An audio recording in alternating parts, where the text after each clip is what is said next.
ഞാൻ എപ്പോഴും ആലോചിക്കുന്ന ഒരു കാര്യമാണ്, നമ്മളെന്തുകൊണ്ട് ഈ പാക്കേജ് വാങ്ങണവരും ഓരെന്തുകൊണ്ട് നമുക്ക് കൊണ്ടുവന്ന് തരുന്നവരാവണമെന്ന്. ഓരോ നമ്മളെപ്പോലെ തന്നെ മനുഷ്യന്മാർ തന്നെയല്ലേ. പിന്നെ ലൈഫിൻ്റെ ബാഡ് എൻ്റെ ഇതും ഗുഡ് എൻ്റെ ഇതും ആണെങ്കിൽ നമ്മളെന്തുകൊണ്ട് ഇതിൻ്റെ ഗുഡ് എൻഡിൽ എത്തിപ്പെട്ട്. എൻ്റെ മമ്മ കുഴപ്പമില്ലാതൊക്കെ പഠിക്കേനി, പക്ഷേ മമ്മ ഡിഗ്രി കംപ്ലീറ്റ് ചെയ്തില്ല.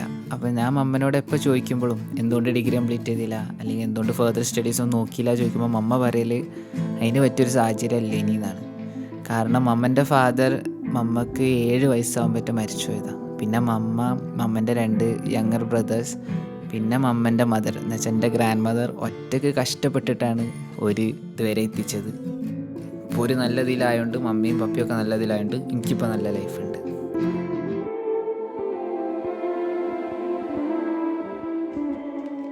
മമ്മൻ്റെ സാഹചര്യം മമ്മൻ്റെ ഫേവറിൽ വരാത്തതുകൊണ്ട് മാത്രമാണ് മമ്മക്ക് പഠിക്കാനോ നമുക്കൊരു ജോലി ചെയ്യാനോ ഒന്നൊരു ഓപ്ഷൻ കിട്ടാതായി പോയത് അന്ന് ആ ടൈമിൽ. മമ്മൻ്റെ ഈ ഒരു സ്റ്റോറി അല്ലെങ്കിൽ മമ്മൻ്റെ ഈ ഒരു പാസ്റ്റ് അല്ലെങ്കിൽ ചൈൽഡ്ഹുഡിനെ പറ്റി ആലോചിക്കും ഞാൻ എപ്പോഴും ആലോചിക്കുന്ന ഒരു കാര്യമാണ്. ഇന്ത്യയും അല്ലെങ്കിൽ മോസ്റ്റ് ഓഫ് നമ്മളെല്ലാവരുടെ ലൈഫിലും നടക്കുന്ന കാര്യങ്ങൾ കൂടുതലും സാഹചര്യം കൊണ്ട് മാത്രമല്ലേ, ബാക്കി വളരെ കുറച്ചല്ലേ നമ്മളെ കൺട്രോളിലുള്ളൂ. നമ്മളൊക്കെ ഈ മഴ കാണുമ്പം ഓരോ രീതിയിലും ഭയങ്കര സന്തോഷത്തിൽ പോസിറ്റീവായിട്ട് ഈ മഴനെ കാണുമ്പോൾ ഇതിന് കംപ്ലീറ്റ്ലി ഓപ്പോസിറ്റായിട്ട് മഴ കാണുമ്പോൾ ടെൻഷനാവണ ഒരു വേറെ തന്നെ ഉണ്ട്.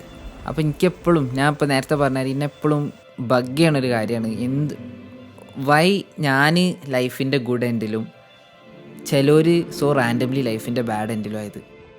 കുറേ എൻ്റെ അടുത്ത് വരുന്ന യങ് ആർട്ടിസ്റ്റുകൾ ഞാൻ പ്രൊഡ്യൂസ് ചെയ്തൊക്കെ കൊടുക്കണം, എൻ്റെ അതേ ഏജിലുള്ള ആർട്ടിസ്റ്റുകൾ, റാപ്പേഴ്സ് അല്ലെങ്കിൽ ഓരോ ചെക്കന്മാരും പെൺകുട്ടികളൊക്കെ വരും. അപ്പോൾ ഓരൊക്കെ എന്നോട് ചോദിക്കും എന്താ ഇപ്പോൾ പഠിക്കണേ, എന്താ ചെയ്യണേ. അപ്പോൾ ഞാൻ പറയും ഞാൻ +2 നിർത്തിയിരിക്കുകയാണ്, ഇങ്ങനെ വർക്ക് മ്യൂസിക്കൊക്കെ ആയിട്ട് പോയിക്കുകയാണ്, വേറെ ഒന്നും പഠിച്ചിട്ടൊന്നുമില്ല. അപ്പോൾ അവർക്കൊക്കെ ഭയങ്കര അത്ഭുതം, ഭയങ്കര ഒരു എന്താ പറയുക ആരാധനയും ഒരു സംഭവമായിട്ടാണ് അത് കാണുന്നത്.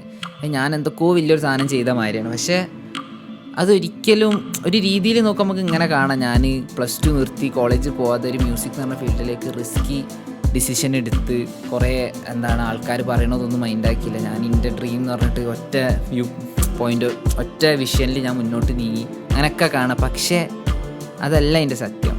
കാരണം ഒരിക്കലും എൻ്റെ ഫാമിലി, എൻ്റെ പാരൻസ്, എൻ്റെ മമ്മി പപ്പീൻ്റെ സപ്പോർട്ട് അല്ലെങ്കിൽ എനിക്കിത് ഇത്ര കംഫർട്ട് സോണിൽ ഇങ്ങനെ വീഡിയോയും പാട്ടൊന്നും ഉണ്ടാക്കിക്കാൻ കഴിയില്ല. അതേമാതിരി എൻ്റെ സിസ്റ്ററും എൻ്റെ മമ്മിയും പപ്പിയൊക്കെ എന്നെ ഫിനാൻഷ്യലി സപ്പോർട്ട് ചെയ്യുന്നതുകൊണ്ട് മാത്രമാണ് എനിക്ക് എൻ്റെ ഈ ഒരു ഡ്രീം അല്ലെങ്കിൽ എൻ്റെ ഈ ഒരു ഞാൻ ഇഷ്ടപ്പെടുന്ന സാധനം ഒരു ടെൻഷനും ഒരു വേജാറും ഇല്ലാതെ ഫോളോ ചെയ്യാൻ പറ്റുന്നത്.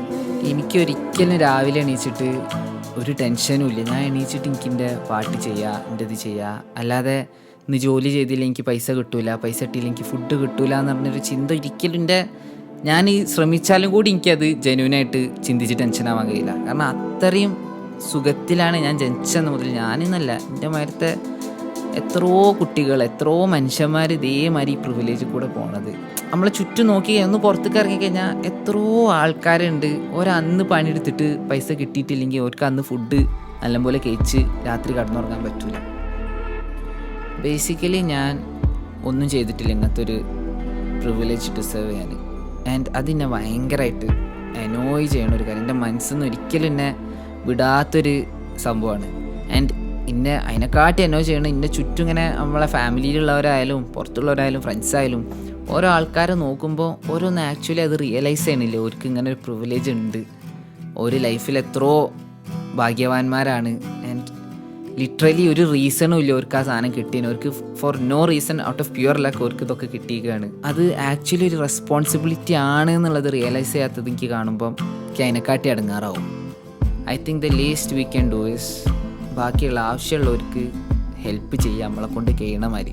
കാരണം നമുക്ക് അവർക്ക് സഹായം ചെയ്യാൻ പറ്റാറുള്ളൊരു സിറ്റുവേഷനിൽ വരാറുണ്ട്. അതിനും വലിയൊരു പ്രിവിലേജ് ലോകത്തിൽ വേറെ ഒന്നുമില്ല. എൻ്റെ ഒരു ലൈഫിനോടുള്ള ടേക്ക് എന്താ വെച്ചാൽ ലൈഫിലൊരു മിനിമം 80% നമ്മൾ ആ ഒരു ഡൈസ് റോൾ ചെയ്തിട്ട് നമുക്ക് നമ്മളെ ഫേവറിൽ ആ നമ്പർ വീണുകൊണ്ടുള്ള ഒരു ഇതുകൊണ്ട് മാത്രമാണ് നമുക്ക് ഈ പ്രിവിലേജസ് കിട്ടുന്നത്. ബാക്കി 20% മാത്രമേ നമ്മളതായ കഴിവും അല്ലെങ്കിൽ നമ്മളതായ ഡിസിഷൻ മേക്കിങ്ങും നമ്മളതായ ചോയ്സസിൻ്റെ പ്രതിഫലം ആയിട്ട് കിട്ടുന്നുള്ളൂ. നമ്മളീ സഹായിക്കുന്ന ആൾക്കാരുടെ ഡൈസ് ഓരോ ഫേവറിൽ റോൾ ചെയ്തില്ല. ആൻഡ് നമ്മളെന്തോ ഭാഗ്യം കൊണ്ട് നമ്മളിത് ചെയ്തുകൊണ്ട് മാത്രം നമുക്ക് അവർക്ക് സഹായിക്കാനോ അല്ലെങ്കിൽ നമുക്ക് ഓരെക്കാട്ടൊരു ബെറ്റർ സിറ്റുവേഷനിൽ നമ്മളെ ലൈഫിൽ എത്തിപ്പെട്ടത്. നമ്മളെ സാഹചര്യം ഒത്തിട്ടില്ലെങ്കിൽ അല്ലെങ്കിൽ നമ്മളെ ഇപ്പോഴത്തെ കറൻറ്റ് സാഹചര്യത്തിന് എന്തെങ്കിലും ഒരു ചേഞ്ച്, ഒരു സ്ലൈറ്റ് ചേഞ്ച് ഒന്ന് അങ്ങോട്ടോ ഇങ്ങോട്ടോ വന്നാൽ തീരാവുന്നതേ ഉള്ളൂ നമ്മളീ എല്ലാ സന്തോഷവും ഈ പ്രിവിലേജും ഈ ഞാൻ പറഞ്ഞ ഈ എല്ലാ അടിപൊളി കാര്യങ്ങളൊക്കെ. അപ്പം ഒരിക്കലും നമ്മളത് മറക്കാതെ വെക്കുക.